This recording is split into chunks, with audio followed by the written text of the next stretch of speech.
গরমে যখন সবকিছু মুখে অরুচি লাগবে, খেতে ইচ্ছে করবে না, তখন একবার এইরকম করে কার্ড রাইস বানান, সত্যি খুব ভালো লাগবে খেতে। আমি এখানেতে নরম রাইস নিয়ে নিয়েছি, রাইসটা একটু নরম নিতে হবে।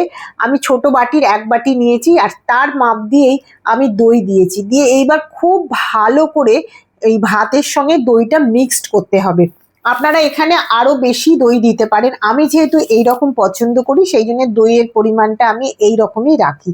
এবার ভালো করে যখন মাখানো হয়ে যাবে নাড়াচাড়া করে, আসল কথা হচ্ছে এইটাকে মিক্সড করা, দইয়ের সঙ্গে ভাতটা আমার হয়ে গেছে। এইবার একটা তড়কা প্যান রেডি করে নেব।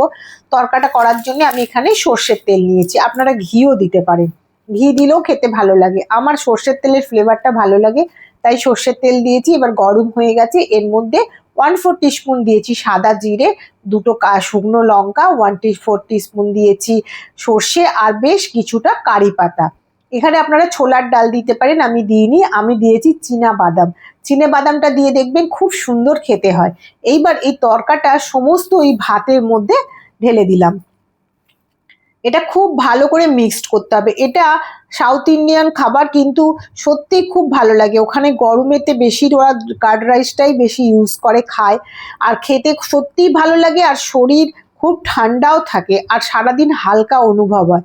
আমি এর মধ্যে আর কিচ্ছু দেবো না, ওপর থেকে একটু লবণ দিয়েছি, দিয়ে আর টমেটো কুচি আর কুচনো পেঁয়াজ দিয়ে ছড়িয়ে দিয়েছি।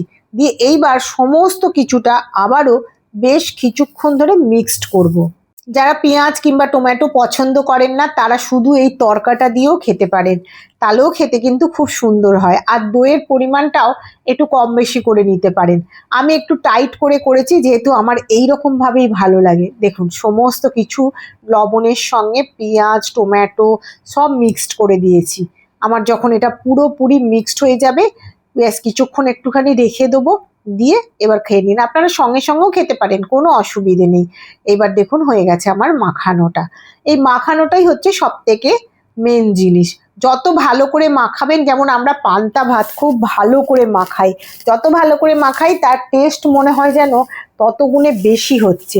ঠিক কার্ড রাইসটাও সেই রকম, যত ভালো করে এটা মিশ্রণটা করবেন তত দেখবেন এর স্বাদ বেড়ে যাচ্ছে। আর এই যে পেঁয়াজ আর টমেটো দেওয়ার জন্যে অল্প একটু লুজ হয়ে গেছে, দেখুন একদম অতটা টাইট নেই। এবার খাওয়ার জন্য পুরোপুরি রেডি। অসম্ভব সুন্দর খেতে হয়, আর গরমের পক্ষে তো একদম সব থেকে সেরা রেসিপি। এটা একবার হলেও বাড়িতে বানাবেন, আশা করছি ভালো লাগবে। আমার তো মাঝে মধ্যে এটা খেতে ইচ্ছে করে, গরম না থাকলেও এই কার্ড রাইসটা আমার ভালো লাগে। আমি যখন তখন পারি, খুব সহজেই হয়ে যায়, আর খুব তাড়াতাড়িও হয়ে যায়। আবার দেখা হবে।